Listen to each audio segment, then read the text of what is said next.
Monk channel पर स्वागत करता हूं।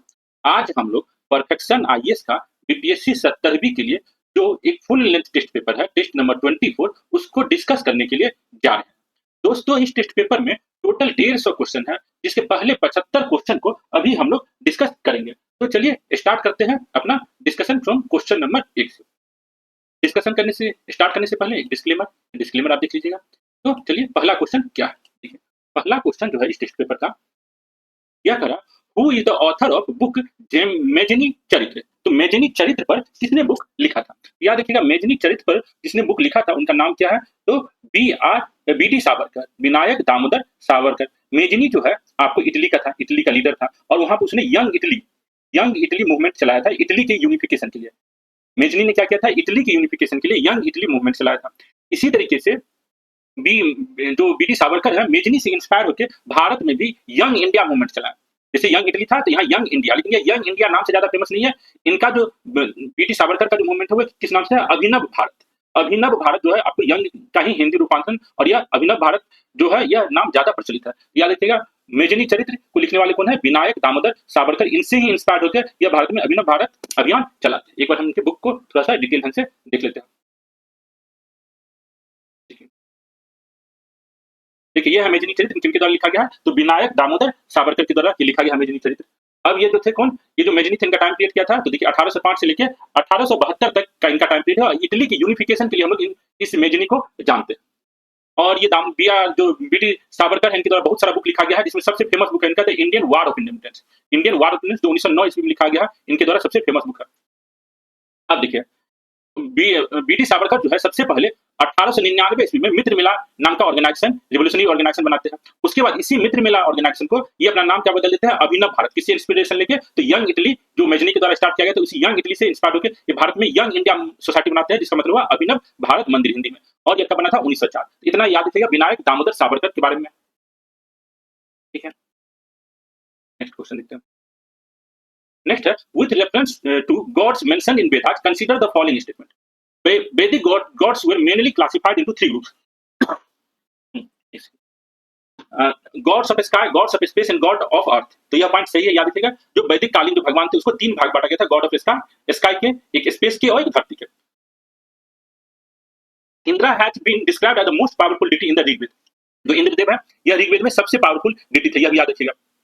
बोगाज कोई शिलालेख, बोगाज कोई इंस्क्रिप्शन मेंशन फॉर वैदिक गॉड्स नेमली इंद्र, वरुणा, मित्र और नासत्य। तो यह भी पॉइंट याद रखिएगा, यह भी पॉइंट आपको सही है। तो वैदिक काल में जो भगवान जो थे वह आपको स्काई, स्पेस और अर्थ के भगवान थे। अर्थात ये समझिए, वैदिक काल में जो भगवान थे वो बेसिकली नेचर को खुश करने के लिए, नेचर को कंट्रोल करने के लिए भगवान की संकल्पना की गई थी। उस समय वैदिक काल में भगवान मोक्ष करने के लिए, मोक्ष प्राप्ति के लिए नहीं बनाया गया था। जो भगवान की संकल्पना थी वो मोक्ष प्राप्ति के लिए नहीं था, वह क्या था? नेचर को कंट्रोल करने के लिए, नेचर को अपने अनुसार, नेचर को प्रॉब्लम ना दे, कभी बारिश ना हो जाए, कभी आग ना लग जाए, तो नेचुरल इवेंट को कंट्रोल करने के लिए, नेचुरल चीजों को सही ढंग से सही टाइम पर प्राप्त करने के लिए, जैसा बारिश अच्छा से हो तो इंद्रदेव की पूजा किया जाता था। अर्थात नेचुरल इवेंट को कंट्रोल करने के लिए वैदिक काल के भगवानों का इंपॉर्टेंस था। तो यहाँ पे 1, 2 और 3 तीनों आपको सही है। इसका आंसर क्या रहेगा? ऑप्शन डी हो जाएगा।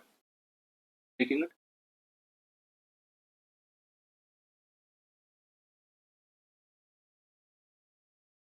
देखिए वैदिक काल में क्या था? The most important aspect of Rig Vedic religion was its polytheistic nature. Rig Vedic Aryan worshipped nature with intense feeling and endowed with inanimate soul. Vedic gods were mainly classified into three groups. God of sky. Sky में कौन थे? वरुण, मित्र, सूर्य, Vishnu. God of space, Indra, Rudra. God of earth में कौन था? अग्नि, बृहस्पति, सोमा। तो याद रखिएगा, जो वैदिक काल में जो नेचुरल चीजें हैं उसको कंट्रोल करने के लिए लोग पूजा करते थे। तो God of sky, God of space, और आपको God of space, God of sky and God of earth. और यह जो वैदिक कालीन सभ्यता संस्कृति था, इसका हमको विदेश में भी प्रमाण मिला है। विदेश में भी कहां से प्रमाण मिला है? तो देखिए Asia Minor other countries of Western Asia, there some activity of Aryans. Some inscription of about 1350 BC found at Bogaj Kai in Cilicia, Asia Minor, the capital of ancient Hattis, mention some Aryan deities such as Indra, Varuna, Mitra and Nasat। तो यह जो है वैदिक कालीन सभ्यता संस्कृति का information हमको विदेशी इंस्क्रिप्शन से भी मिलता है। या विदेशी इंस्क्रिप्शन में सबसे पुराना और सबसे इंपॉर्टेंट है बोगाज काई का इंस्क्रिप्शन है, जो एशिया माइनर में मिला है, जहां पर आर्यन के 4 देवताओं का नाम दिख रहा है, जहां पर आर्यन लोगों के 4 देवताओं का नाम दिख रहा है, इंद्र, वरुणा, मित्र और नासत। तो यहाँ पर जो दिया गया था पॉइंट, ये चारों पॉइंट आपको सही है।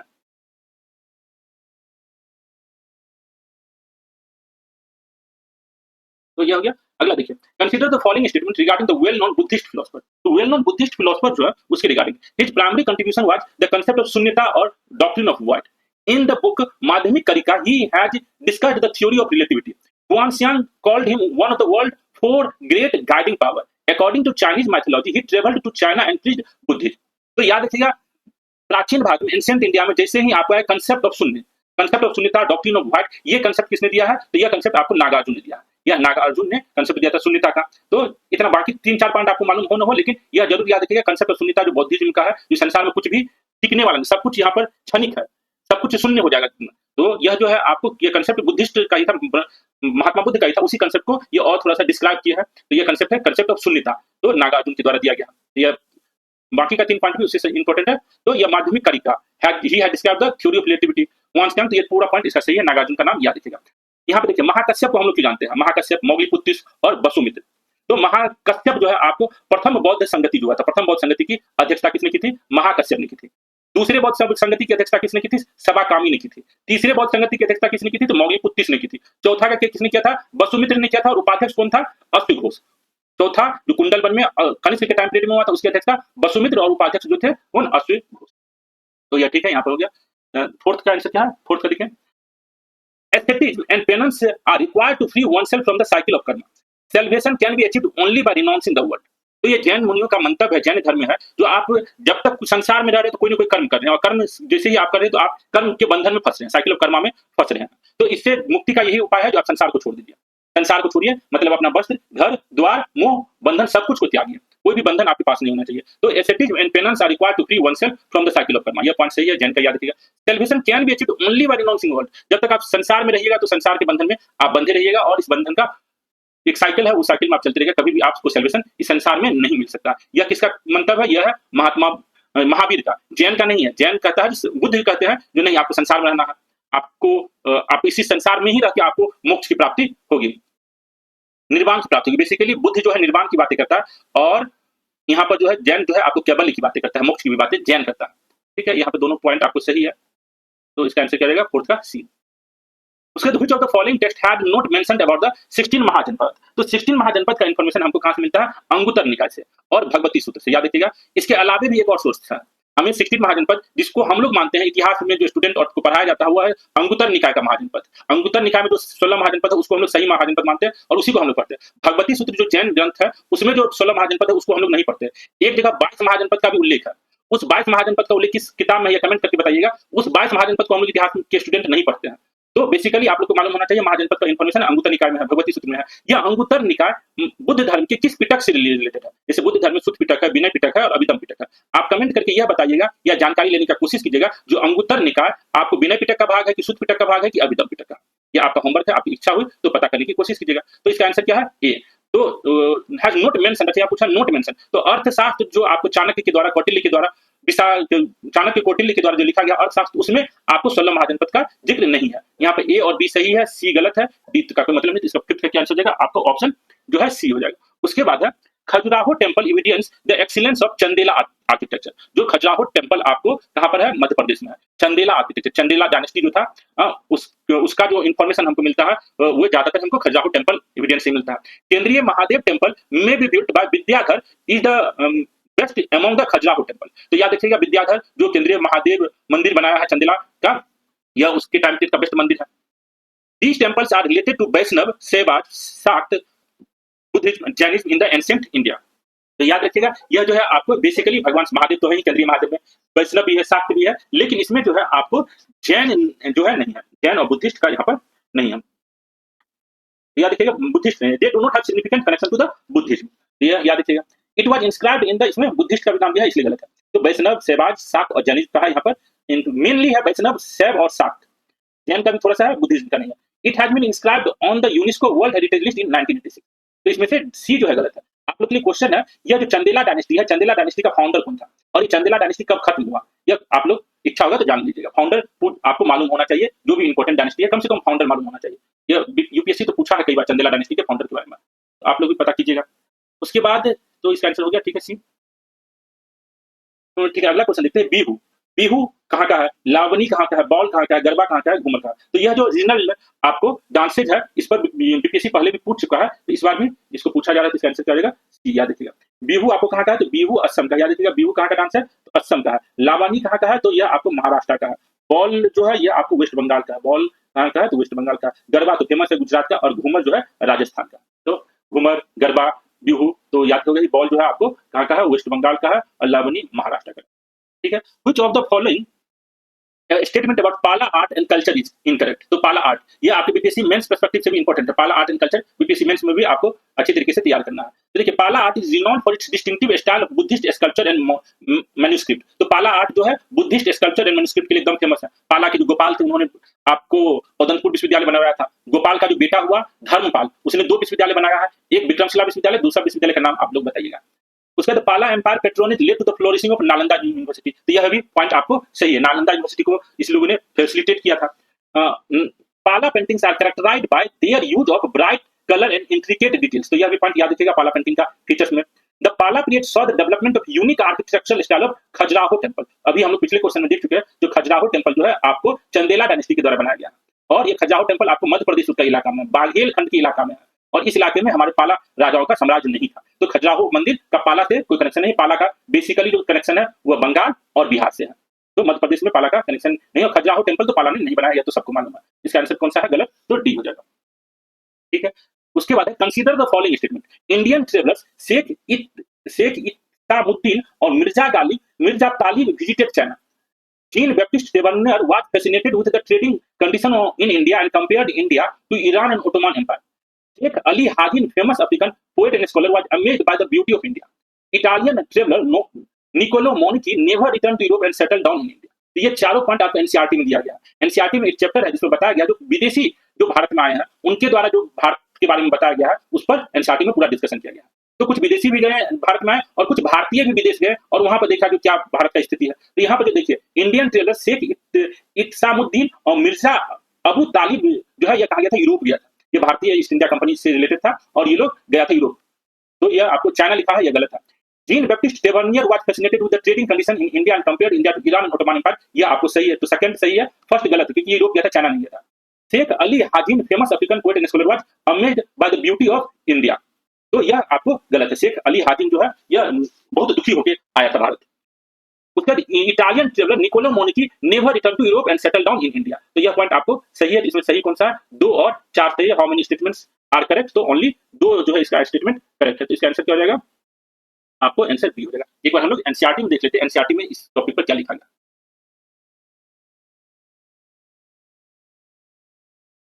देखिए, जैसे हमने आपको बताया जो भारत से भी लोग यूरोप गए थे, तो उसमें नाम दिया है एनसीईआरटी में, when Indian like Sheikh Itsamuddin and Mirza Abu Talib visited India and confronted this image that European had of their society. They tried to influence it by promoting their own version of it. देखिए NCERT का page है जो हम आपको यहाँ पर दिखा रहे हैं। उसके बाद जो है यहाँ पर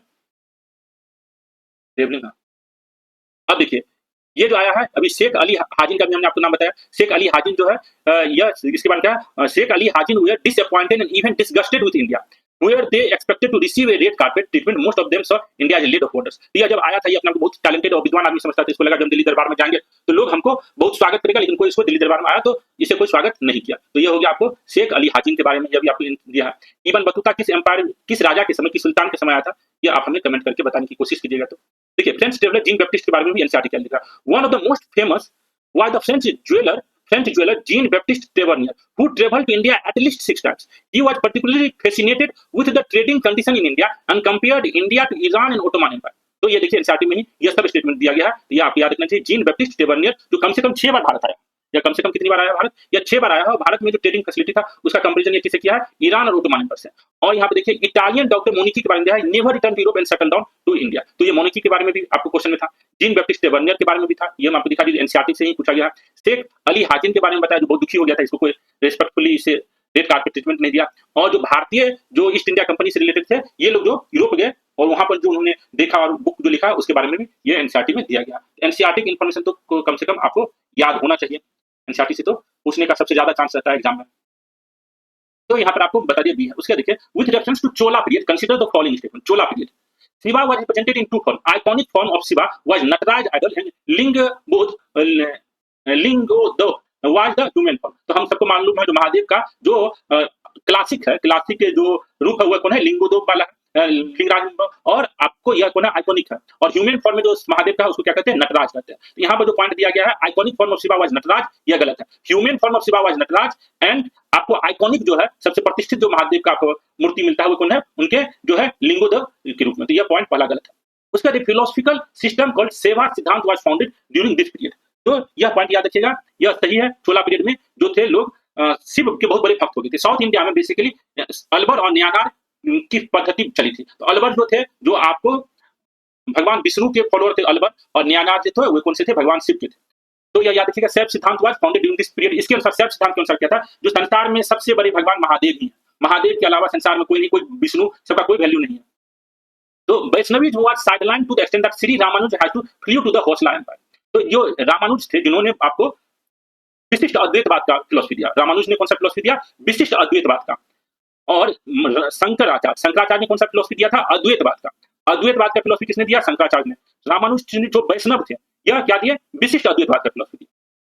तो और रामानुज वैष्णव थे, जो शंकराचार्य के फॉलोअर थे वो कौन थे, आपको भगवान शिव के फॉलोअर थे। चोला एम्पायर का जो राजा था वो भगवान शिव का फॉलोअर था। तो चोला एम्पायर का राजा यह चाह रहा था, जो रामानुज जो बोल रहा था, जो भगवान विष्णु जो है वह बहुत उत्तम भगवान है, सबसे उत्तम भगवान है। तो चोला का जो राजा था वो रामानुज को बुलाया, रामानुज को कहा जो आप महादेव को मान लीजिए, जो महादेव सबसे बड़े हैं, नहीं तो हम आपको मार देंगे।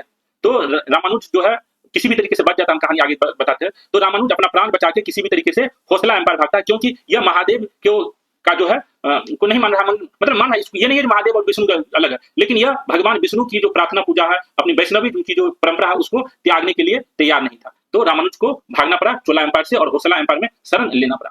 तो यह याद रखिएगा, रामानुज को भगवान विष्णु की पूजा करने के लिए बहुत कष्ट सहना पड़ा। इसका जो गुरु था, रामानुज का गुरु, वह भी भगवान शिव का अर्थात महादेव का भक्त था, और इसको बहुत ही ह्यूमिलेट करता था। रामानुज को इसका जो टीचर था बहुत ह्यूमिलेट करता था, क्योंकि रामानुज भगवान विष्णु की आराधना करता था, तो टीचर इसको बहुत ह्यूमिलेट करता था। तो ये सब जो है यहाँ पर तीनों पॉइंट सही है, ठीक है। तो यहाँ पर 1 भी आपको सही है, यह 1 तो गलत था, 1 गलत है, 2 और 3 आपका सही है। इसमें हाउ मेनी आर इनकरेक्ट, तो ऑप्शन ए। देखिए थोड़ा सा, देखिए रामानुज के बारे में कुछ पॉइंट बता देते हैं। ये देखिए रामानुज का टाइम क्या था, 10 से 17। इसका टीचर जो था इसका नाम था आपको यादवा प्रकाश, जो भगवान महादेव का भक्त था और शंकराचार्य की फिलोसफी को मानता था। और आए दिन रामानुज से क्लास में इनका डिबेट होता रहता था अपने टीचर से, और टीचर को लगता था ये तो मेरा जो स्टूडेंट है बहुत ज्यादा टैलेंटेड है, कहीं हमारी स्कूल से निकल के अपना कोई कोचिंग इंस्टीट्यूट न खोल ले, और इसके पास ज्यादा विद्यार्थी हो जाएगा तो हमारा कोचिंग कैसे चलेगा। तो यह टीचर जो है, रामानुज का टीचर, कई बार इस रामानुज को मारने का कोशिश किया अपने स्टूडेंट सबके साथ। तो उसके बाद अपने टीचर से तो रामानुज किसी भी तरीके से बच गया, लेकिन वहां का जो राजा था, जो चोला राजा था, वो चोला राजा भी महादेव का भक्त था। वह आपको बताया, रामानुज को बुलाया, जो आइए आपके साथ साक्षात करना, ताकि जब रामानुज उसके दरबार में जाएगा तो रामानुज को वह फांसी पर चढ़ा दिया जाएगा। तो रामानुज का एक शिष्य होता हुआ सब पूरा जो आपको संयंत्र है उसको पता चल जाता है, रामानुज किसी भी तरीके से बच जाता। उसके बाद रामानुज जो है, यह जो इलाका था जहाँ रामानुज रह रहा था चोला एम्पायर में, वहां से भाग के अपना होसला एम्पायर में आता है। और यहाँ का जो राजा था, आपको होसला का जो राजा था बिट्ठी देव, उसको समझाता है जो भगवान विष्णु कितने बड़े हैं। उसके बाद विष्णु जो बिट्ठी देव जो था, वो रामानुज से प्रभावित होकर अपना नाम विष्णु वर्धन रखता है। इतना शॉर्टकट में इन्फॉर्मेशन, इतनी कहानी आपके लिए सफिशिएंट, ठीक है।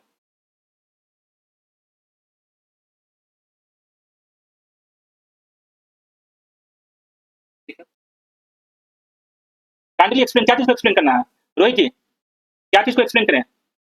ये रामानुज वाला कहानी, रामानुज का कहानी तो बहुत आपको शॉर्टकट में बता दी, जितना एग्जाम पर्पस के लिए आपको जरूरी है। इसके अलावा भी कुछ जानना है? काइंडली एक्सप्लेन क्या चीज, क्वेश्चन को कोई पॉइंट को अच्छा से रोहित जी लिखें, तब हमको समझ में आएगा कि आप क्या बोलना चाह रहे हैं, ठीक है। हम आगे बढ़ते हैं, ठीक है। Consider the following statement about Firoz Shah Tughlaq. Firoz Shah Tughlaq के बारे में देखें। तो अब फिरोज शाह तुगलक का टाइम पीरियड क्या है, 1351 से लेकर 1388।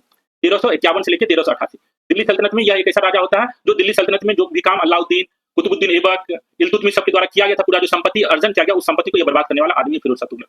तो although his mother was Hindu princess, Firoz favoured orthodox Islam. तो फिरोज शाह तुगलक जो है ये ऑर्थोडॉक्स इस्लाम को फेवर कर रहा था। और यही जो है आपको दिल्ली सल्तनत में पहला राजा बनता है जो क्या चाहता है, जो ऑफिशियली इस्लाम कन्वर्सन को प्रमोट करता है, इस्लाम में कन्वर्ट होने के लिए हिंदुओं को प्रमोट करता है, जो आप इस्लाम धर्म को अपना लीजिए। क्योंकि इससे पहले जो राजा हुआ, फिरोज शाह तुगलक से पहले जो सुल्तान हुआ, वो सुल्तान के पास इतना फुर्सत नहीं था जो ये सब बेकार का काम करता। जैसे अलाउद्दीन को लड़ने से फुर्सत नहीं है, मोहम्मद बिन तुगलक को लड़ने से और नया-नया टेक्नोलॉजी का इन्वेंट करने में फुर्सत नहीं है। फिरोज शाह तुगलक के पास पैसा भी था, एम्पायर भी था और लड़ने जाने की हिम्मत था नहीं, तो मुफ्त का पैसा था, तो पैसा बर्बाद करने के लिए इस्लाम के नाम पर यह पैसा बर्बाद कर रहा था और साम्राज्य को बर्बाद कर दिया। For the first time he imposed jizya on the Brahmins who were exempted before. तो ठीक है, देखिए, he for the first time he imposed jizya on the Brahmins who were exempted before. तो यह भी याद रखिएगा, जजिया भारत में पहली बार कब लगाया गया था, तो मोहम्मद बिन कासिम जो 712 ईस्वी में आया था। 712 ईस्वी में जो सिंध में आया था, मोहम्मद बिन कासिम जो सिंध में 712 ईस्वी में आया था, उसने ही जजिया टैक्स लगाया था। उसके बाद भारत में जजिया टैक्स लग रहा था, लेकिन जजिया टैक्स में जनरली महिलाएं, बच्चे और जो ब्राह्मण, जो प्रीस्ट क्लास के लोग थे, वो जजिया टैक्स उन पर अप्लाई नहीं होता था। लेकिन यह जो फिरोज शाह तुगलक है, यह आपको क्या किया, जो ब्राह्मण जो है उस पर भी जजिया टैक्स लगाना शुरू किया। तो यह ठीक है, for the first time he imposed jizya on the Brahmins who were exempted before, सही है। He prohibited the building of new Hindu temples and shrines, तो यह गलत है। इसके पास बहुत पैसा था, या दूसरे जितना भी, कभी भी अगर दिल्ली सल्तनत में कभी ये पूछा जाए, जो कोई पुराना किला है उसको किसने मरम्मत करवाया, कोई पुराना महल है उसको किसने रिपेयर करवाया, कोई तालाब है उसको किसने रिपेयर करवाया, तो यह रिपेयरमेंट का काम, बिल्डिंग बनाने का काम जनरली जो है फिरोज शाह तुगलक का था, क्योंकि इसके पास पैसा है, बेकार का पैसा, बिना मेहनत का इसको पैसा मिल गया था। कोई इसको जबरदस्ती राजा बना दिया गया था फिरोज शाह तुगलक को। जब मोहम्मद बिन तुगलक 1351 में मर गया, कोई उसका बेटा नहीं था, सब इसको रिक्वेस्ट किया आप राजा बन जाइए, तो यह भी राजा बन गया और उसके बाद अपना बर्बाद किया। तो यह याद रखिएगा, न्यू बिल्डिंग को इसने रोका नहीं है, हिंदू मंदिर को बनाने को रोका नहीं है, तो इसने 1 और 2 सही है। लेकिन यह सबको कह रहा था आप जल्दी से जल्दी इस्लाम धर्म में कन्वर्ट हो जाइए, तो आपके लिए अच्छा रहेगा। तो यह पॉइंट थर्ड जो है गलत है, 1 और 2 सही है, इसका आंसर करेगा option D. Which of the following statement is correct regarding the Pandyan kingdom, तो ये पांड्यन किंगडम के बारे में जो यहाँ पर पॉइंट है, the biggest port town under the Pandyas was, क्या नाम है, कयालपत्तनम, जहां Kalapattinam on the east coast where traveler Wasap visited twice. Horse trade was restricted to promote elephant in army. Trade guilds were founded in the Kodumallur and Perukulam. Trade was mainly carried through the late points. ये सारा point जो है तमिलनाडु के NCERT में दिया गया। तमिलनाडु में जो पांड्यन चोल पांड्याज का कहानी है उसमें ये बातें बताया गया। तो इसमें क्या क्या सही है, तो पांड्या, तमिलनाडु हिस्ट्री में हमें यह बताया गया है, जो पांड्या साम्राज्य जो आपको था, उसके बारे में हमें हिस्ट्री कहाँ से पता चलता है, तो पांड्या साम्राज्य के बारे में हमें हिस्ट्री का जो सोर्स है वह पता चलता है इब्न बतूता की किताब से, मार्को पोलो की किताब से और वासप की किताब से। वासप एक इतिहासकार है, इसकी किताब से। तो मार्को पोलो जो है वो 2 बार भारत आया, तो वासप जो है यह 2 बार नहीं आया। तो यहाँ पर जो दिया गया है, the biggest port town under the Pandyan was Kayalpattinam, तो यह पॉइंट से, कयाल का मतलब होता है लेगून उनके अपने लैंग्वेज में। तो यह यहाँ पर दिया है वासप विजिटेड ट्वाइस, तो यह गलत है, या एक ही बार विजिट किया था। मार्को पोलो जो है वो 2 बार विजिट किया था। Horse trade was restricted to promote elephants in the army, गलत। हॉर्स ट्रेड बहुत ही ज्यादा प्रमोट किया जा रहा था, क्योंकि भारत में हॉर्स, अच्छे क्वालिटी का हॉर्स नहीं मिलता था। हॉर्स जो है आपको अरब से ही आता था, हॉर्स अरब से आता था, और भारत में जो राजा सभा हमेशा लड़ता रहता था उसको हॉर्स की जरूरत थी, तो हॉर्स ट्रेड को ये लोग प्रमोट करते थे। यहाँ तक कि ये भी बताया जा रहा है, जो विजयनगर एम्पायर में, विजयनगर एम्पायर के समय हॉर्स के ट्रेड को इतना प्रमोट किया जा रहा था, अगर कोई व्यापारी घोड़े का पूंछ को भी लेके आ जाता था, घोड़े का पूंछ को भी अगर लेके आ जाता था, तो उसको घोड़े का पूरा दाम दिया जाता था। सोचिए, अगर कोई घोड़ा मर गया, उसका पूंछ काट के भी लिया, तो इतना उसको घोड़े को प्रमोट किया जाता था, क्योंकि घोड़ा जो था आपको एक मीन्स ऑफ ट्रांसपोर्टेशन यूज किया जाता था वार के टाइम में, तो युद्ध तो होना ही है, युद्ध के लिए घोड़े की जरूरत है। तो हॉर्स ट्रेड वाज बहुत ही ज्यादा सपोर्ट किया जाता है। मार्को पोलो अपनी किताब में लिखता है, जो हॉर्स ट्रेड पर यहाँ के राजा बहुत ज्यादा पैसा बर्बाद कर रहा है, तो हॉर्स ट्रेड बहुत ज्यादा प्रमोट किया गया था, यह गलत है। Trade guilds were founded in Kodumpular and Perukulam, तो यह पॉइंट सही है, याद रखिएगा। Trade was mainly carried through the late points, नहीं, इंटरनेशनल ट्रेड जो था वो जनरली गोल्ड में ही होता था। ये जो इंटरनेशनल ट्रेड जो था, घोड़े का ट्रेड और पांड्यन का जो पांड्या साम्राज्य का ट्रेड होता था, वो जनरली याद रखिएगा आपको गोल्ड में ही होता था। इसको हम लोग एक बार देख लेते हैं, आपको जो बुक में सारी बातें दी गई है। ये किंग गिट्टादेव की कहानी बता दी है, ठीक है। आपको साउथ इंडिया की कहानी हमको कहाँ से मिलती है, मार्को पोलो, वासप और इब्न बतूता की किताब से हमको उसके बारे में मिलता है। उसके बाद मार्को पोलो, वासप जो बताता है, कलपत्तनम वहाँ का सबसे ज्यादा फेमस ट्रेड था, कायलपत्तनम, कायल का मतलब होता है लेगून। मार्को पोलो जो है यहाँ के ट्रेड के बारे में बताता है। ऑल द डिमांड देखिए यहाँ पर अरेबियन लेडन हॉर्स के बारे में बहुत ज्यादा यहाँ पर डिमांड अरेब का जो था, और ये लोग यहाँ पर बहुत ज्यादा पैसा घोड़े पर खर्च कर रहा है, इससे मार्को पोलो दुखी है। उसके बाद देखिए कोडम्पुलर एंड पेरुकुलम जो है मोस्ट इंपोर्टेंट यहाँ का गिल्ड था। तो ये इन्फॉर्मेशन कहाँ पर दिया गया, यह आपको तमिलनाडु का जो बुक है उसी का हम स्क्रीनशॉट यहाँ दिखा दीजिए। The biggest port town under Pandyas were Kayalpattinam, ये तो हो गया। इसके अलावा जो था गिल्ड के बारे में, they founded the trade guild in Kodumpular and Perukulam. The goods traded were expired pearls, precious stones, horses, elephants, birds in the 13th. Marco Polo and Wasap stated that the kings invested in horses as they were in need of horses for ceremonial purpose and fighting horse. तो घोड़े की जरूरत युद्ध के लिए थी और ceremonial purpose के लिए थी। Those who were trading the horses were called खुदाई चट्टी, ठीक है। यहाँ पर गोल्ड का भी था, ये वाला स्किन हम आपको नहीं दिखाया पाना, देखिए। द बिगेस्ट था gold points were in circulation as the trade was carried through the medium of gold. तो वहां जो दिया है, तो लेड के द्वारा नहीं, तो गोल्ड के द्वारा ही आपको ट्रेड किया जा रहा था।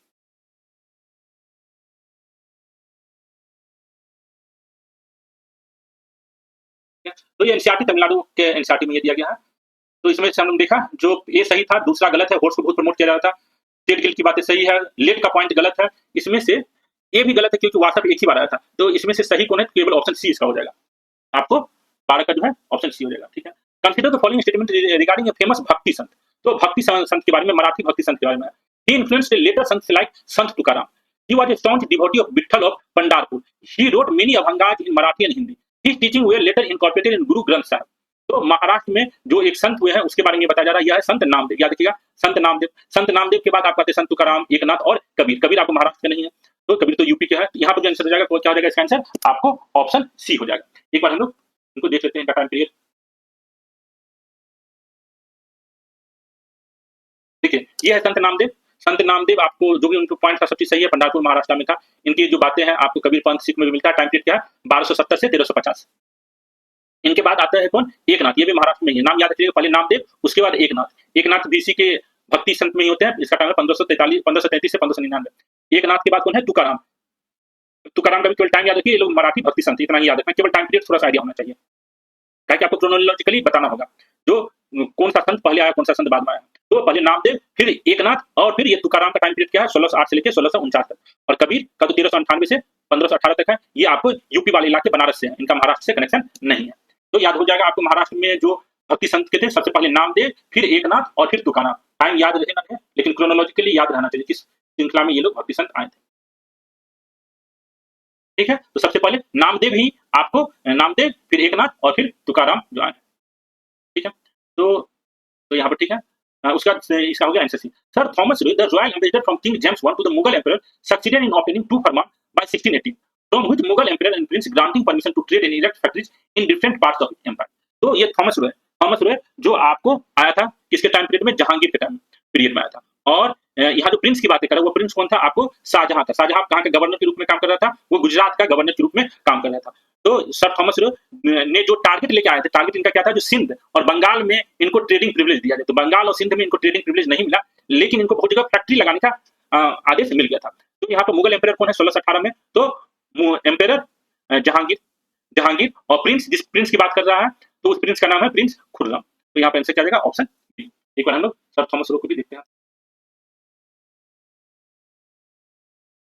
यह arrival of Sir Thomas Roe and significance of his arrival कब आया है? सितंबर 1615 में आया। यह क्यों आए थे? Affecting seemed in way the plan had to, ठीक है, डिसाइडेड टू, ठीक है, स्पेशल इंस्टेंसेस वे नोट। हां, ये इनका जो टारगेट लेके आया था, include concession for trade in Bengal and Sindh. जो बंगाल और सिंध में इनको कंसेशन नहीं मिला, लेकिन while most of the remaining demands were looked upon as matters coming under the jurisdiction of Emperor favorite son Prince Khurram और शाहजहां। तो अलग जो ट्रेडिंग प्रिविलेज बंगाल और सिंध में चाह रहा था, ये तो उसे नहीं मिला। बाकी सब जो डिमांड था फैक्ट्री लगाने का, वह डिमांड जो था आपको शाहजहां के जुरिडिक्शन में आता था, फिर प्रिंस खुर्रम के जुरिडिक्शन में आता था। तो जहांगीर बोला इस थॉमस रे को, आप जाइए प्रिंस खुर्रम से परमिशन ले लीजिए, और प्रिंस खुर्रम जो है मैक्सिमम जो इनका डिमांड था फैक्ट्री लगाने का, वह इनको दे देते हैं। याद रखिएगा, प्रिंस खुर्रम शाहजहां का। उसके बाद यह जो है आपको फरवरी 1619 ईस्वी में चले जाता है। There were regular English factories at Surat, Agra, Ahmedabad and Bharuch, यहाँ सब पर मिल जाता है, ठीक है। ठीक है, यहाँ पे हो गया। अब देखिए, the finance minister of India highlighted the initiative taken by the government to build a climate finance taxonomy in the union budget. Consider the following statement regarding climate finance taxonomy. तो ये नया कंसेप्ट आया है आपको union budget में, climate finance taxonomy. Climate finance taxonomy का मतलब ये है, जो भी बजट में मनी फाइनेंसिंग किया जा रहा है उसमें ये दिखाया जाएगा ये कितना मनी क्लाइमेट कंसर्न है, क्लाइमेट को बेटरमेंट करने के लिए यह मनी को, जैसे कि जेंडर बजटिंग होता है, जेंडर बजटिंग में क्या दिखा है? इतना बजट का पोर्शन जो है वुमेन के डेवलपमेंट के लिए, वुमेन के एम्पावरमेंट के लिए लगाया जा रहा है, वुमेन स्पेसिफिक। उसी तरीके से अब जो है एक नया कंसेप्ट आ रहा है, एक नया वर्ड आ रहा है क्लाइमेट फाइनेंस, जो क्लाइमेट को सपोर्ट करने के लिए कितना बजट का पैसा जा रहा है। तो ये देखिए, it is a system that classifies which part of economy may be marketed as sustainable investment, मतलब क्लाइमेट को, इकोनॉमी को सपोर्ट करने वाला। It showed pathway for investors and banks channeling large cash towards solution to the issue of climate change। तो यह दिखाता है जो क्लाइमेट चेंज को सपोर्ट करने के लिए कितना पैसा लगाया जा रहा है सरकार के द्वारा। The European, Indian, South Africa, Colombia, South Korea, Thailand, Singapore and some of the countries which have developed taxonomies. तो कुछ जो आपको कंट्रीज है इंडिया से पहले, यह प्रोविजन इस तरीके से कर रहा। तो यह याद रखिएगा, इसमें से आपको कौन सा सही है, तो बाकी इसमें से सब सही है। तो जो जैसे फॉरेन कंट्रीज में क्लाइमेट फाइनेंसिंग चल रहा है, तो हम लोग भी दूसरे कंट्रीज की पॉलिसी को अपना रहे हैं और दिखा रहे हैं। हमारे भारत में भी हम लोग क्लाइमेट कंसर्न सिटीजन हो चुके हैं। तो ठीक है, इसका आंसर हो जाएगा D. In which year did English secure golden Farman from the sultan of Golconda ensuring safety and prosperity for their trade. तो यह याद रखिए, सुल्तान ऑफ गोलकुंडा से ईस्ट इंडिया कंपनी जो है कब गोल्डन फरमान प्राप्त करता है, तो यह 1632 ईस्वी में। East India company, British east India company का पहला फैक्ट्री कहाँ लगता है, मछलीपत्तनम में लगता है। किसके द्वारा लगाया जाता है, कैप्टन हिप्पॉन के द्वारा लगाया जाता है। कब लगाया जाता है, 1611 ईस्वी में लगाया जाता है। तो मछलीपत्तनम में 1611 ईस्वी में जब आपको कैप्टन हिप्पॉन के द्वारा पहला फैक्ट्री लगाया जाता है, उसके बाद गोलकुंडा का जो सुल्तान था उससे यह प्रिविलेज मांगता है, क्योंकि गोलकुंडा मछलीपत्तनम वाले इलाके में डच लोग पहले से आके रह रहे थे। डच आपको मछलीपत्तनम में कब पहुंचा था, 1605 ईस्वी में पहुंचा था। डच मछलीपत्तनम में 1605 ईस्वी में पहुंचा था। उसके बाद डच जो है 1610 में पुलिकेट में चला गया था। यही रीजन है जब ईस्ट इंडिया कंपनी 1611 ईस्वी में पुलिकेट मछलीपत्तनम पहुंचा, तो 1610 ईस्वी में ब्रिटिश पहुंचा, और 1611 ईस्वी में east India company, British east India company Machilipatnam पहुंचा, और 1610 ईस्वी में ही डच जो है पुलिकेट पर ट्रांसफर हो गया था। अगर गलती से भी ब्रिटिश ईस्ट इंडिया कंपनी 1610 ईस्वी में पहुंच जाता मछलीपत्तनम, तो डच और ईस्ट इंडिया कंपनी का वहीं पर झगड़ा स्टार्ट हो जाता। लेकिन एक साल पहले ही डच जो है आपको पुलिकेट में अपना हेडक्वार्टर शिफ्ट कर लिया था। इसलिए 1611 में जब ब्रिटिशर्स का कैप्टन हिप्पॉन के नेतृत्व में आया, तो वो अपना फैक्ट्री लगाने में सफल हो पाया। लेकिन उसके बाद डच को लगने लगा कि भाई ये तो यहाँ पर हम बिजनेस करेगा तो हमारा धंधा चौपट हो जाएगा, तो इसको परेशान करने लगा था। तो वहां का जो सुल्तान था, सुल्तान ऑफ गोलकुंडा से ब्रिटिश ईस्ट इंडिया कंपनी ने रिक्वेस्ट किया, जो हमको डच से बचाइए, डच लोग बहुत बदमाश होता है, यूरोपियन से बहुत बदमाश होता है। तो यह सुल्तान ऑफ गोलकुंडा जो है इसको सपोर्ट किया, और जो फरमान दिया उसको हम लोग गोल्डन फरमान कहते हैं। तो यह देखिए, इसके बारे में भी कहानी थोड़ा सा देखिए। देखिए ये सब जो यहाँ पर पॉइंट दिया गया, 15 का बी, एक बार देखते हैं क्या है 15 का। देखिए, on the coast line of Bay of Bengal the English established their first factory in 1611। याद रखिएगा, 1611 में पहला factory Machilipatnam, an important port in the territory of kingdom of Golconda. Here the English encountered the hostility of Dutch. हम आपको बताएं, the commercial facilities for the English were considerably enhanced as a result of grant of Golden Farman by the Sultan of Golconda in 1632. This Farman permitted the English to carry on trade freely in the ports of Golconda on payment of annual duty of 500 pagodas. उसके बाद ही आपको मछलीपत्तनम में फिर कहानी start होगा इसका। In 1639 the English merchant Francis Day obtained the lease of Madras from the ruler of Chandragiri. तो इतना, ये सब ब्रिटिश ईस्ट इंडिया कंपनी को एकदम डिटेल ढंग से जानिएगा। यूपीएससी बीपीएससी में आजकल का फेवरेट टॉपिक है, बहुत डेप्थ से पूछता है। अब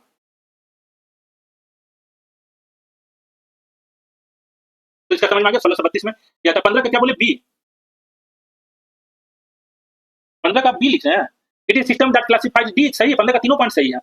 15 का बी आपके दिमाग में आ रहा है। It is system that classifies which part of economy में be marked as sustainable investment. Sustainable investment तो क्लाइमेट के कंसर्न दी है ना, रोहित जी सही है, डी। ठीक है, treaty of Madras ended with Anglo Mysore war. तो याद रखिएगा, ट्रीटी ऑफ जो आपको एंग्लो मैसूर वार, जो 4 एंग्लो मैसूर वार हम लोग पढ़ते हैं, इसमें पहला जो एंग्लो मैसूर वार था जिसमें हैदर अली जीता था। तो हैदर अली जीता, तो जो जीतता है वो हारने वाले के घर पर जाकर ट्रीटी करता है। याद रखिएगा, जो जीतता है वो हारने वाले के घर पर ट्रीटी करता। तो हैदर अली जीता, तो किसके घर पर जाकर ट्रीटी होगा, मद्रास किसका घर था, ब्रिटिशर्स का घर था। तो मद्रास में जाकर आपको यह एग्रीमेंट होता है, ट्रीटी ऑफ मद्रास होता है। यह कब होता है, 1769 होता है। यह वार कब से कब तक था, 67 to 69। तो ट्रीटी ऑफ मद्रास आपका फर्स्ट एंग्लो मैसूर वार। दूसरा जो है treaty of Mangalore, Anglo Mysore war treaty of Mangalore है। तीसरा जो है ट्रीटी ऑफ श्रीरंगपत्तनम है। चौथा में कुछ नहीं होता, चौथा में कहानी खत्म हो जाता है, टीपू सुल्तान को मार दिया जाता है।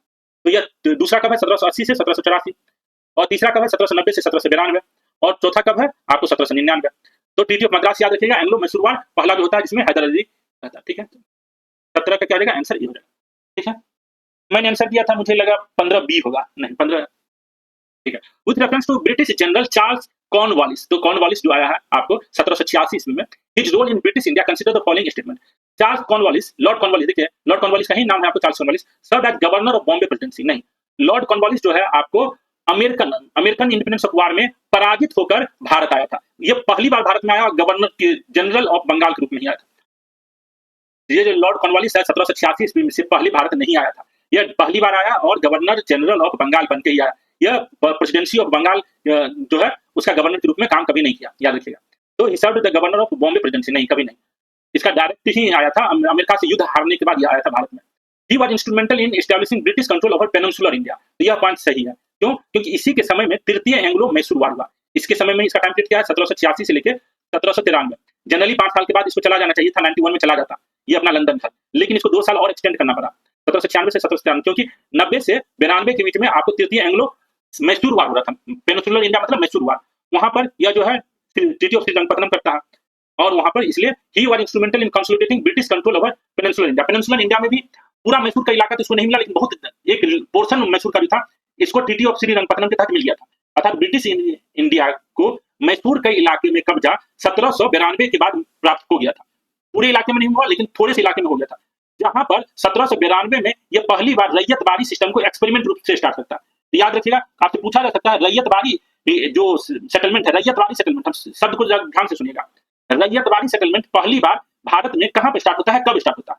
तो पहले तो एक्सपेरिमेंट पायलट बेसिस पे ही हर कुछ ये स्टार्ट होता है, फुल फ्लेज्ड तो नहीं कर दिया जाएगा। तो पायलट बेसिस पर 1792 ईस्वी में कैप्टन रीड के द्वारा मैसूर वाले इलाके पर रैयतवाड़ी सिस्टम स्टार्ट किया गया था।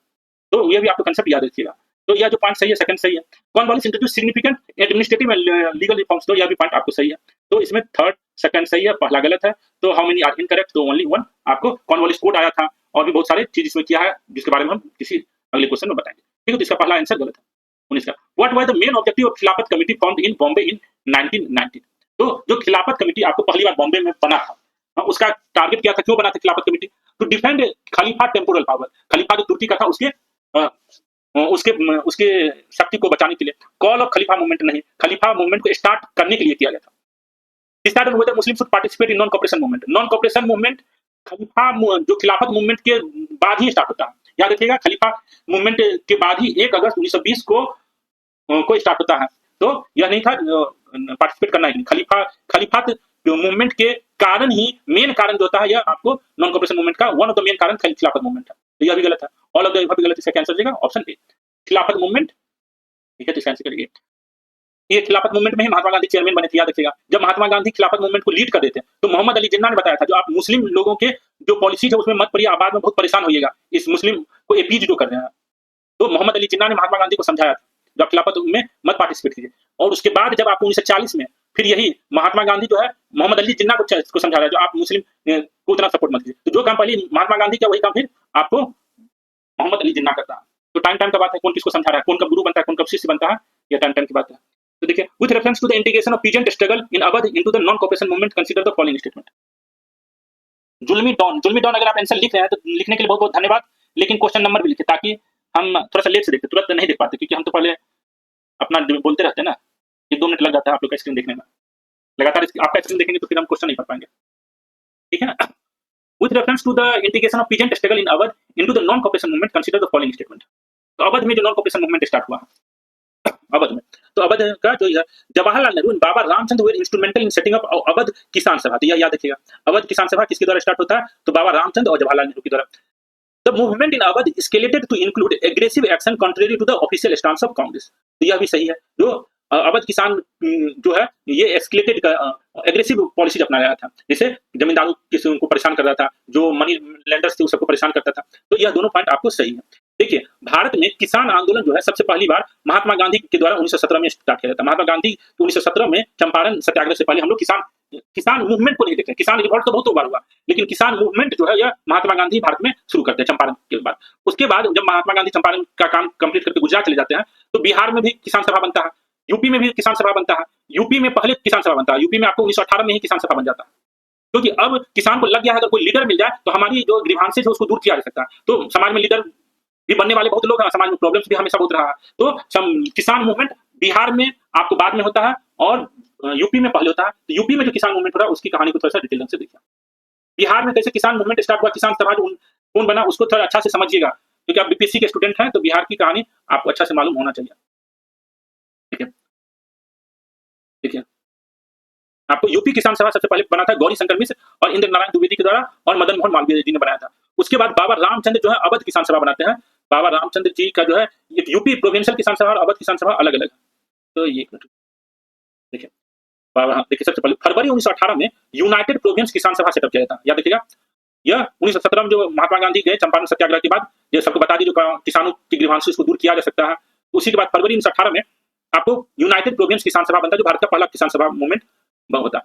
इसके संस्थापक कौन है? गौरी शंकर मिश्र और इंद्र नारायण द्विवेदी। उसके बाद आपको अक्टूबर 1920 में अवध किसान सभा बनता है। अक्टूबर 1920 में अवध किसान सभा बनता है। इसको जो है आपको कौन स्टार्ट कर रहा है? इसको बाबा रामचंद्र और जवाहरलाल नेहरू की मदद से बनता है, याद रखिएगा। तो ये दोनों इतना इन्फॉर्मेशन सफिशिएंट है आपको जानकारी लेने के लिए। बाबा रामचंद्र जो थे सन्यासी थे, और ये तुलसीदास रामायण की बात बस ये पढ़ लेते। बाबा रामचंद्र पर आपको कहीं कुछ पूछ सकता है। बाबा Ramchandra who was a Brahmin from Maharashtra and wandered as sadhu carrying Tulsidas Ramayana and reciting its verses to the rural people of Awadh emerged as the most important leader of UP Kisan Sabha। जैसे बिहार में आपको सहजानंद सरस्वती सबसे ज्यादा famous हुए थे, वह भी सन्यासी ही थे। सन्यासी ही को फुर्सत रहता है जो वह अच्छी तरीके से लीड कर पाए। बाकी जो कांग्रेस के जो लीडर जब वो कोई किसान सभा बनाते हैं तो कांग्रेस के लीडर अच्छा तरीके से किसान के ग्रीवांसेस को नहीं लीड कर पाते, क्योंकि कांग्रेस जो है आपको जमींदारों के द्वारा ही सपोर्ट रहता है। कांग्रेस का जो मूवमेंट है और किसान सभा, जैसे बिहार में जो किसान सभा बना 1922 में जो बना, वह दरभंगा महाराज के सपोर्ट से बना था। अब दरभंगा महाराज खुद एक जमींदार है, उसके सपोर्ट से जो किसान सभा बना वह किसान का कल्याण करेगा कि जमींदार का कल्याण करेगा। तो यह जो आपको किसान सभा था, यह यूपी किसान सभा जो 1918 में बना हुआ, रियल किसानों का मदद नहीं कर रहा था। तो उसके विरोध में आपको बाबा रामचंद्र जो है जवाहरलाल नेहरू के रिक्वेस्ट की, आप आइए थोड़ा सा लीड कीजिए, लेकिन बेसिकली बाबा रामचंद्र ही बनाए थे। तो आपको यहाँ पर याद रखना है, यूपी किसान सभा अलग एक किसान सभा, अवध किसान सभा अलग किसान सभा। अवध किसान सभा 1920 में बना, यूपी किसान सभा 1918 में बना। दोनों का लीडर कौन है यह भी याद रखिएगा, इतना अभी इन्फॉर्मेशन आपको याद होना चाहिए। बिहार में जो किसान सभा बना था मुंगेर में, उसको थोड़ा सा देखेंगे हम लोग। ठीक है, ये आपको पता चल गया। इसका आंसर क्या हो जाएगा? दोनों पॉइंट इसका सही है। रिसीव था, ठीक है। जैसे ये बता 1936 ईस्वी में जो आपको ऑल इंडिया किसान सभा बना था, जिसके अध्यक्ष बने थे कौन? सहजानंद सरस्वती, और सेक्रेटरी कौन बने थे? एनजी रंगा, लखनऊ सेशन में। तो उसका भी नाम पहले था ऑल इंडिया किसान कांग्रेस था। याद रखिए, पहला जो 1936 में किसान का जो मूवमेंट के लिए बनाया गया था ऑर्गेनाइजेशन, उसका नाम क्या था? ऑल इंडिया किसान कांग्रेस। लेकिन कांग्रेस जो था आपको वो किसान को मदद नहीं कर रहा था। तो सहजानंद सरस्वती को लगा जिस ऑर्गेनाइजेशन का नाम ऑल इंडिया किसान कांग्रेस है, उसको हमको ऑल इंडिया किसान कांग्रेस शब्द हटा देना चाहिए और ऑल इंडिया किसान सभा नाम रखना चाहिए। तो शुरुआत में कांग्रेस ने बहुत अच्छा दिखाया था, जो हम आपके लिए ये करेंगे वो करेंगे, लेकिन बाद में किसान के कल्याण के लिए कांग्रेस नहीं कर पाता, इसलिए लोकल किसान सभा से स्टार्ट होता है, फिर आपको नेशनल किसान सभा स्टार्ट होता है। ठीक है, क्वेश्चन नंबर 21 देखें। Which of the following is incorrect regarding the consequence of First World War? 1914 से 1918 में था। First world war led to the significant increase in defence expenditure in India. यह पॉइंट सही है, वार होगा तो एक्सपेंडिचर बढ़ेगा ही। Custom duties were reduced to zero during the war to facilitate import of zero British product into India. Custom duty जो है जो भारत में आ रहा था विदेश से सामान, उन पर टैक्स बहुत ज्यादा बढ़ा दिया गया था, जीरो नहीं किया गया था, बहुत ज्यादा टैक्स बढ़ा दिया गया था ताकि उस टैक्स से वर्ल्ड वॉर लड़ा जा सके। तो बी गलत है। Rowlatt act was enacted during the war and was one of the catalyst for non cooperation movement. तो याद रखिएगा, रॉलेट एक्ट आपको 1914 से 1918 के बीच में नहीं आया। इस समय आपको 1915 में एक डिफेंस ऑफ इंडिया एक्ट पास होता है, जो एक इमरजेंसी प्रोविजन था, जिस प्रोविजन के तहत रिवॉल्यूशनरी जो आदमी थे उसको बिना ट्रायल के जेल में डाला जा सकता था। अब जब 1918 में आपको फर्स्ट वर्ल्ड वॉर खत्म हो गया, तो रॉलेट को बोला गया जो आप जो डिफेंस ऑफ इंडिया एक्ट 1915 में बना उसका रिव्यू कीजिए और बताइए ये डिफेंस ऑफ इंडिया एक्ट को हमको एक्सटेंड करना चाहिए या नहीं करना चाहिए। तो रॉलेट जो है आपको मार्च 1915 में बोलता है जो नहीं, डिफेंस ऑफ इंडिया एक्ट जो 1915 में बना है उसको एक्सटेंड करने की जरूरत है, उसको एक्सटेंड करने की जरूरत है। तब आपको मार्च 1915 में ये रॉलेट एक्ट आता है। तो रॉलेट एक्ट क्यों आता है? डिफेंस ऑफ इंडिया जो 1915 में फर्स्ट वर्ल्ड वॉर के समय बना था उसको एक्सटेंड करें या न करें, इस पॉइंट पर रॉलेट कमिटी बना था और उसने बता दिया जो डिफेंस ऑफ इंडिया एक्ट को एक्सटेंड करना है, जिसको हम लोग रॉलेट एक्ट कहते हैं। तो यह थोड़ा सा कंसेप्चुअल पॉइंट क्लियरिटी रहना चाहिए। तो यहाँ जो रॉलेट एक्ट मान ठीक है शब्द का यूज कर लिया है, लेकिन यहाँ रॉलेट एक्ट शब्द यूज नहीं करना चाहिए, यहाँ defence of India act use करना चाहिए था। वैसे ये मान रहा है सही है। यहाँ पर कौन सा गलत है? बी इसका आंसर। The demand for industrial goods increase during the war leading to the rejuvenation of Indian industries. तो यह बात सही है, जो वार हुआ तो डिमांड ऑफ गुड्स जो था इंटरनेशनल मार्केट में ज्यादा बढ़ गया, जिससे भारत में जो इंडस्ट्रीज था उसको सपोर्ट मिला। तो ठीक है, यहाँ पर इसका आंसर क्या है? बी। बी एकदम प्योर तरीके से गलत है। सी जो है यहाँ पर थोड़ा सा शब्द का चयन गलत किया गया।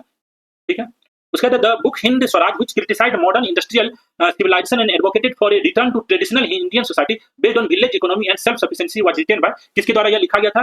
तो यह हिंद स्वराज महात्मा गांधी के द्वारा लिखा गया। याद रखिएगा, हिंद स्वराज बुक किसके द्वारा लिखा गया है? तो महात्मा गांधी के द्वारा हिंद स्वराज बुक लिखा गया।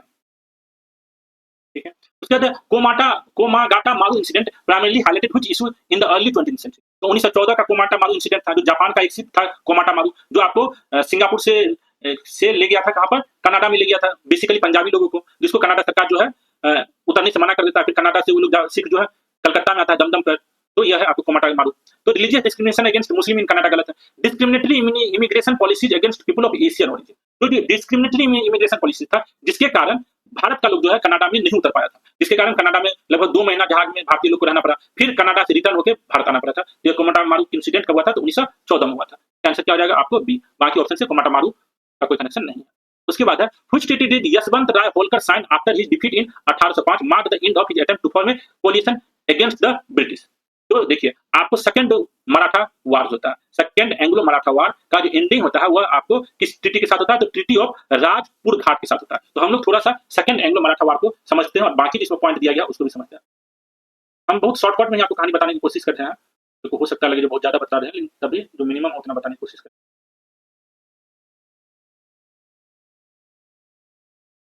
देखिए, आपको 1796 ईस्वी में बाजीराव द्वितीय जो सबसे बेकार पेशवा होता है, बाजीराव द्वितीय मराठा के इतिहास में सबसे बेकार, जैसा इसका पिताजी सबसे बेकार आदमी था, उसी तरीके से इसका अपना पिताजी भी बेकार आदमी और बेटा भी सबसे बेकार आदमी, तो बाजीराव द्वितीय। तो पहला जो एंग्लो मराठा वार हुआ था इसके पिताजी के कारण हुआ था। द्वितीय एंग्लो मराठा वार बाजीराव द्वितीय के कारण हुआ।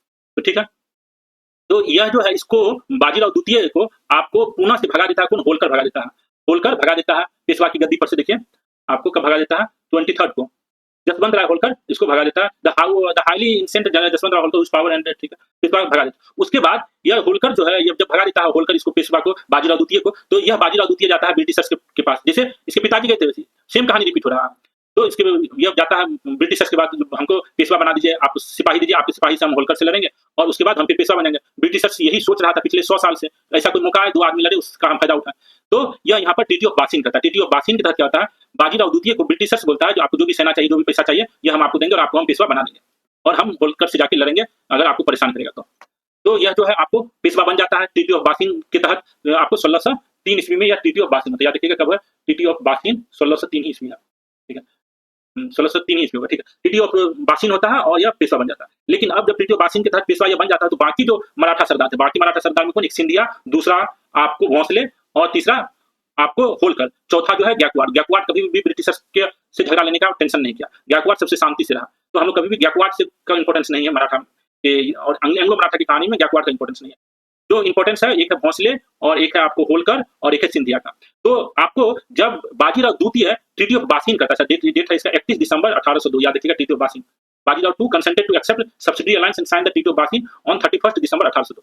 जब ये ट्रीटी ऑफ बासिन कर लेता है, उसके बाद सिंधिया और भोंसले आपको सबसे पहले ब्रिटिशर से लगता है, उसको लगता है जो हमारी भी शक्ति खत्म हो जाएगी, अगर पेशवा का रिस्पेक्ट गया तो हमारा भी रिस्पेक्ट जाएगा। तो ये मराठा के बिहार पर भोंसले और सिंधिया पहले लगता है और ब्रिटिशर्स जो है इसको आसानी से हरा देता है और भोंसले और सिंधिया आपको एग्रीमेंट कर लेता है। किसके साथ? ब्रिटिशर्स के साथ एग्रीमेंट कर लेता है। भोंसले और सिंधिया आपको एग्रीमेंट कर लेता है। जब तक ये भोंसले और सिंधिया लड़ रहा था तब तक होलकर इसको सपोर्ट करने के लिए नहीं गया। जब भोंसले और सिंधिया लड़के हार के पराजित हो गया तब होलकर को नींद खुला कि भैया अब तो हमारा नंबर है, अब हम मरेंगे। तो होलकर आता है अकेले लड़ने के लिए, वार विद होलकर, जिसमें होलकर शुरुआत में जीतता भी है। होलकर जो है शुरुआत में जीतता भी है। इस समय कौन है आपको? Governor general. Kindly don't use deep highlighted, can't see. अच्छा ठीक है, आगे से देखेंगे। कहानी सुनिए थोड़ा बहुत कहानी। उसके बाद होलकर जो है आता है लड़ने के लिए और शुरुआत में इसको थोड़ा सा जीत हासिल भी होता है। जैसे ही ब्रिटिशर्स को पता चलता है, ब्रिटिश ईस्ट इंडिया कंपनी के डायरेक्टर्स को पता चलता है जो होलकर जो है आपको लॉर्ड वेलेस्ली का ये टाइम पीरियड याद रखिएगा। लॉर्ड वेलेस्ली का टाइम पीरियड क्या है? 1798 से लेकर 1805।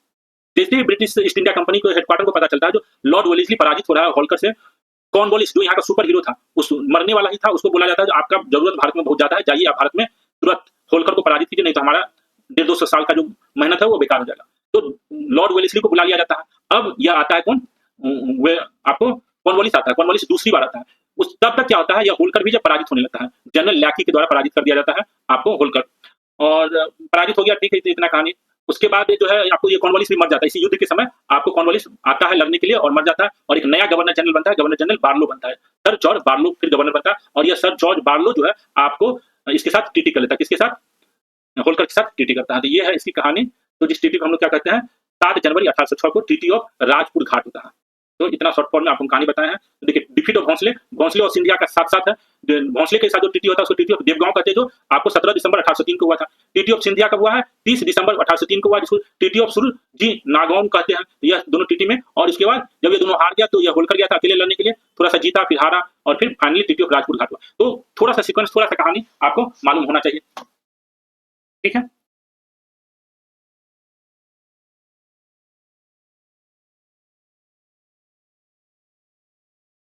तो हम देखिए ट्रीटी ऑफ सालबाई भी है। ट्रीटी ऑफ सालबाई आपको 1782 ईस्वी में होता है। 1775 में जो आपको पहला एंग्लो मराठा वार होता है बाजीराव द्वितीय के पिता के कारण, जिसमें 4 ट्रीटी होता है। Treaty of Surat, treaty of Purendra, treaty of Wadgaon, treaty of Salbai. तो ये ट्रीटी ऑफ सालबाई आपको पहला एंग्लो मराठा वार का। ट्रीटी ऑफ बासिन से ही ट्रीटी ऑफ बासिन से सेकंड एंग्लो मराठा वार स्टार्ट होता है और ट्रीटी ऑफ राजपुर घाट से सेकंड एंग्लो मराठा वार खत्म होता है। और ये सूरजगांव तो उसके बीच का। आपको थोड़ा सा कहानी अभी बताइए। कुछ leader of the fakir and sannyasi rebellion notably defeated the company of sipahi in 1772। तो किसने 1772 में सन्यासी रिवोल्ट के समय लीड किया था? तो यह है आपको मजनू सा, याद रखिएगा, मजनू सा। इस तरीके से हमारा हिस्ट्री का क्वेश्चन जो है कंप्लीट हुआ है। हम लोग आज 25 क्वेश्चन ये भी कर पाए हैं, ठीक है। थोड़ा सा और करते हैं। The Doppler effect is the change in the frequency of wavelength of a wave as the source and observer move relative to each other. Doppler effect is observed in, तो Doppler effect जो हम लोग देखते हैं sound और light wave दोनों में होता है, ठीक है। ये याद रखिएगा Doppler effect. Scalar quantities are completely described by their magnitude alone, they do not have any associated direction. तो स्केलर वेक्टर ये आप लोग को मालूम नहीं होगा, तो स्केलर में आपको डायरेक्शन नहीं होता, तो एनर्जी जो है स्केलर क्वांटिटी, वेलोसिटी एक्सीलरेशन और फोर्स जो है आपको वेक्टर क्वांटिटी है। अब फिजिक्स का ही है, जल्दी जल्दी हम आपको बता देते हैं, अगर कुछ समझ में नहीं आएगा तो आप हमको पूछिएगा कमेंट करके। Electromagnetic waves are transverse wave that consist of oscillating electric and magnetic field, which of the following is not a type of electromagnetic wave. तो कौन सा इलेक्ट्रोमैग्नेटिक वेव का टाइप नहीं, तो साउंड वेव जो है इलेक्ट्रोमैग्नेटिक वेव नहीं है, रेडियो वेव, एक्सरे और माइक्रोवेव जो है आपको इलेक्ट्रोमैग्नेटिक वेव है, तो इसका डी हो जाएगा। A particle is moving along a straight line with a constant acceleration. Which of the following graphs correctly represent its motion? अगर acceleration constant है तो जो ग्राफ बनेगा वेलोसिटी और टाइम का क्या होगा, straight line with positive slope. Displacement और टाइम का क्या होगा, पैराबोला ओपनिंग टू अपवर्ड्स, ये भी सही है। और एक्सेलरेशन टाइम का क्या होगा, straight line parallel to time. तो अगर एक्सेलरेशन कांस्टेंट है तो जो velocity time, displacement time, acceleration time का जो ग्राफ बनेगा, ये तीनों आपको सही है, याद रखिएगा। उसके बाद है the reaction in which a more reactive metal displaces a less reactive metal from its salt solution is called displacement reaction. अगर कोई मोर रिएक्टिव मेटल जो है आपको लेस रिएक्टिव मेटल को उसके साल्ट सॉल्यूशन से रिमूव करता है, तो इस रिएक्शन को हम लोग क्या कहते हैं, डिस्प्लेसमेंट रिएक्शन। उसके बाद which of the following statement accurately describe a redox reaction. तो रिडॉक्स रिएक्शन जहां पे आपको केमिकल रिएक्शन में रिडक्शन और ऑक्सीडेशन दोनों होता है, तो ये reaction in which only reduction occur, only oxidation occur गलत है। एक reaction in which a substance react with oxygen in which there is a transfer of electron between species. तो इसका क्या हो जाएगा, आपको 31 का जो आंसर है आपको हो जाएगा डी, तो transfer of electron between species, इसमें ऑक्सीडेशन और रिडक्शन दोनों होता है, रिडक्स रिडक्शन में। उसके बाद which of the following is primarily used in the production of dry wall और plaster board used for walls और सीलिंग इन द बिल्डिंग। तो यह होता है आपको जिप्सम का। तो जिप्सम का जो हम लोग यूज करते हैं यह है कौन सा, CaSO4 2H2O। तो जिप्सम का क्या फॉर्मूला है, CaSO4 2H2O। तो इसका आंसर क्या रहेगा, ऑप्शन बी। उसका which metal reacts with acid, a displacement reaction takes place, which gas is produced in this process. तो when a metal reacts with acid, a displacement reaction takes place, which gas is placed in this process. तो इसमें जो gas produce होता हुआ है आपको hydrogen. A strong electrolyte completely dissociate into ions into water, allowing the solution to conduct electricity efficiently. Which of the following is a strong electrolyte? तो strong electrolyte आपको क्या है, सोडियम क्लोराइड का solution जो है strong electrolyte है।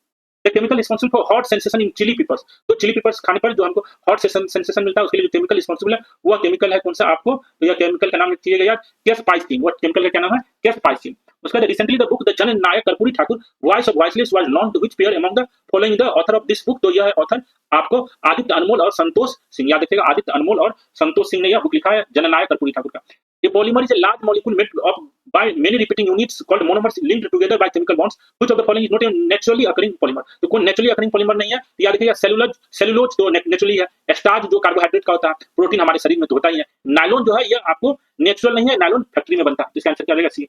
उसके बाद कंसीडर द फॉलोइंग प्लांट, यह बोगनविलिया, कार्नेशन, कोकाया और grapes. Which of the following plants are propagated by stem cutting. यहाँ पे जो चारों प्लांट है, यह चारों जो है आपको स्टेम कटिंग के द्वारा हम लोग प्रोपगेट करते हैं, याद रखिएगा बोगनविलिया, कोको, ग्रेप्स और कार्नेशन। उसके बाद quinine is a naturally occurring alkaloid compound derived from the bark of cinchona trees native of the Andes mountain in South America. It has a long history to use as a medicine and flavouring agent. What is the primary medical use of quinine. तो हम लोग याद रखिएगा यह क्या चीज में use करते हैं, तो मलेरिया का जो उपचार में हम लोग यूज करते हैं, तो ट्रीटमेंट ऑफ मलेरिया के उपचार में क्यूनिन का यूज किया जाता है, तो इसका आंसर क्या रहेगा, 39 का सी हो जाएगा। Consider the following statement regarding the difference between prokaryotic and eukaryotic cell. जो हम लोग के शरीर में प्रोक्रिएटिक सेल है और जो सिंगल सेलुलर होता है उसमें क्या होता है, यूकेरियोटिक सेल। तो mitochondria is absent in the prokaryotic cell. तो याद रखिएगा प्रोक्रिएटिक सेल में आपको माइटोकॉन्ड्रिया जो है, प्रोक्रिएटिक जो है देखिए हम लोग के जो मतलब यहाँ हम आपको उल्टा बताया, mitochondria is absent in prokaryotic मतलब सिंगल सेल और यूकेरियोटिक मतलब जो है आपको मल्टीपल सेल। तो mitochondria is absent in prokaryotic cell, यह आपको सही है। और यूकेरियोटिक जो है उसमें माइटोकॉन्ड्रिया होता है। Prokaryotic cell often have a cell wall whereas presence of cell wall in eukaryotic depends on the organism type।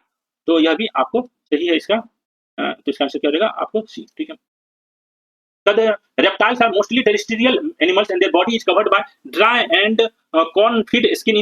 In this context, consider the following species: Bedomen, Sicilian, Chilean और Bangrus और Newton. How many of yours are reptile species? इसमें से reptiles कौन है, तो इसमें से देखिए reptile जो है, reptile कौन सा बताया गया है, तो बेडोमेन सिसिलियन आपको जो है यह पक्षी का नाम है, यह पक्षी का नाम है। न्यूफ्रॉन जो है यह आपको यह भी पक्षी है। इसमें एम्फीबियंस जो है चेलोन और बैंगरस जो है ये आपको एम्फीबियन है। तो इसका 2 और 4 जो है हाउ मेनी आर रेप्टाइल, तो इसका आंसर करेगा option B. Which statement is correctly described T cell? They lack the ability to recognize and eliminate infected cells. तो यह गलत है। T cell के पास कैपेसिटी होता है, T cells are primarily responsible for producing antibodies। तो यह भी स्टेटमेंट आपको गलत है, का जो हो जाएगा आंसर 42 का। ठीक है, यहाँ पे देख लीजिएगा इसका जो आंसर है 42 का, दोनों जो है आपको गलत है। Regarding the phloem in plants, consider the following statement. Phloem is commonly found in vascular bundles of plant stems. तो यह सही है। या देखिए phloem and xylem पर क्वेश्चन बार-बार आता है। तो phloem is commonly found in vascular bundles of plant stems. Phloem primarily transport sugar and other organic compounds, while xylem primarily transports water and minerals to the rest of plants. तो phloem and xylem के बारे में जो point दिया गया है, यह दोनों पॉइंट आपको सही है। उसके बाद world first Jatayu conservation centre is set up in Gorakhpur. या देखिएगा जटायु कंजर्वेशन सेंटर कहाँ बनाया गया? गोरखपुर बनाया गया। Amphibians exhibit distinctive feature within the animal kingdom. In this context, consider the following statement. Amphibians are the class of animals that undergo metamorphosis during their life cycle. तो यह point सही है। याद रखिएगा जो एम्फीबियंस होते हैं वो अपने लाइफ साइकिल के दौरान मेटामॉर्फोसिस करते हैं। All amphibians have moist permeable skin that allow gas exchange. तो यह भी पॉइंट सही है। जैसे मेढक के जो होता है स्किन जो होता है मॉइस्ट होता है, परमिएबल होता है, जो उसको गैस एक्सचेंज में हेल्प करता है। उसके बाद in computer networking protocol is a set of rules और procedure that govern the format and transmission of data. These rules ensure that device on the network can understand and communicate with each other effectively. Which of the following protocol is primarily used for sending and receiving emails? तो sending और receiving emails के लिए जो protocol use होता है उसको क्या कहते हैं? SMTP protocol. या देखिएगा SMTP प्रोटोकॉल जो है यह आपको ईमेल के ट्रांसमिशन और रिसेप्शन के लिए यूज होता है।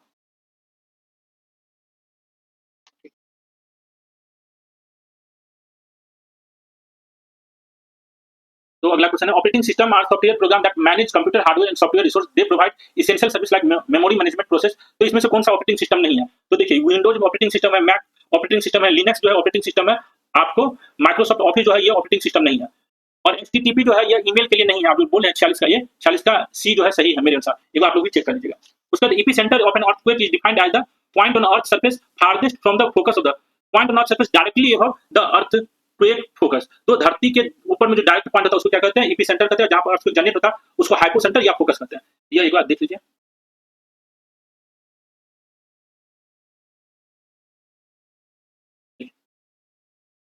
यह है आपको यहाँ पर अर्थक्वेक अगर जनरेट हुआ है इसको हाइपोसेंटर कहते हैं या फोकस, जो धरती के अंदर में। और जहां पर एकदम सीधा जो पॉइंट है उसको क्या कहते हैं? एपिसेंटर कहते हैं।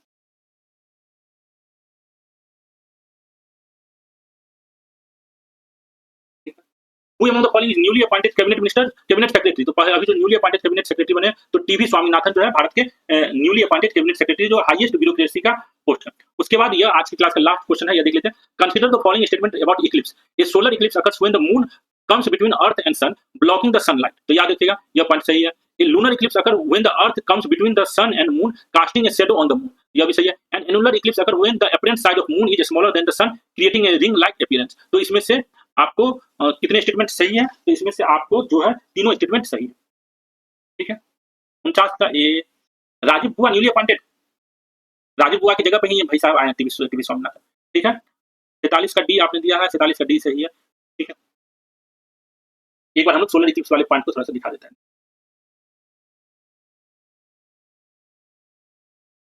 देखिए सोलर इक्लिप्स में क्या होता है? सन जो है यहाँ पर मून जो है आपको सन और अर्थ के बीच में आ जाता है। सोलर इक्लिप्स में मून जो है आपको क्या होता है? सन और अर्थ के बीच में आ जाता है। तो सन का जो है लाइट आपको ढक जाता है, ऐसा एंगल होता है सन का लाइट आपको नहीं आ पाता क्योंकि मून जो है बीच में आ जाता है। उसी तरीके से लूनर इक्लिप्स में क्या होता है? लूनर इक्लिप्स में यहाँ सन है, यह सन है और अर्थ जो है सन और अर्थ, और यहाँ पर मून, अर्थात मून और सन के बीच में आपको अर्थ आ जाता है। तो सन से जो लाइट आ रहा है अर्थ पर उसके कारण अर्थ का शेडो बनता है। सन से जो लाइट आ रहा है अर्थ पर तो अर्थ का शेडो बनता है आपको मून पर। तो यहाँ पर हमें यह मून नहीं दिखता है और हमें इसको क्या कहते हैं? लूनर इक्लिप्स कहते हैं। तो यह भी एक बार दिमाग में पिक्चर बनाने की कोशिश कीजिएगा। तो सोलर इक्लिप्स में सन ढक जाता है। सन ढक जाता है किसके द्वारा? चांद के द्वारा। और लूनर इक्लिप्स में आपको चांद ढक जाता है अर्थ के द्वारा। तो यह है आपको लूनर इक्लिप्स। और ये इस तरीके से हम लोग जो है आज 50 क्वेश्चन यहाँ पर डिस्कशन किया है। उम्मीद है आपको अच्छा लगा होगा। और कोई भी दिक्कत हो तो आप कमेंट करके हमें से टेलीग्राम यूट्यूब के द्वारा आप पूछ सकते हैं। यहाँ भी आप लोग जो देख भी रहे हैं जिन्हें भी थोड़ा सा अच्छा लग रहा है वह जरूर वीडियो को इच्छा हो तो लाइक कर दीजिएगा ताकि ज़्यादा से ज़्यादा लोगों तक यह डिस्कशन पहुँच सके। हम लोग बहुत ही मेहनत के साथ इस डिस्कशन और टेस्ट पेपर को यहाँ बना रहे हैं लोगों और सबको देखने के लिए जो भी बीपीएससी की तैयारी कर रहे हैं। अगर आप लोग को लगे तो अच्छा तो मैं वीडियो को लाइक कीजिएगा, चैनल को सब्सक्राइब भी कर सकते हैं अगर आपकी इच्छा हो तो। कोई जब जोर जबरदस्ती तो है नहीं यहाँ यूट्यूब पर किसी भी प्रकार का। कोई भी आपका फीडबैक अगर हो तो जरूर बताइएगा। रोहित जी सदा की तरह आज भी आप पूरे अंत तक जुड़े रहे तो बहुत बहुत धन्यवाद, पार्टिसिपेट भी किया। कोई भी डाउट हो तो आप हमसे पूछ लीजिएगा। ठीक है, हम लोग कल मिलते हैं बचे हुए क्वेश्चन को कंप्लीट करने के लिए।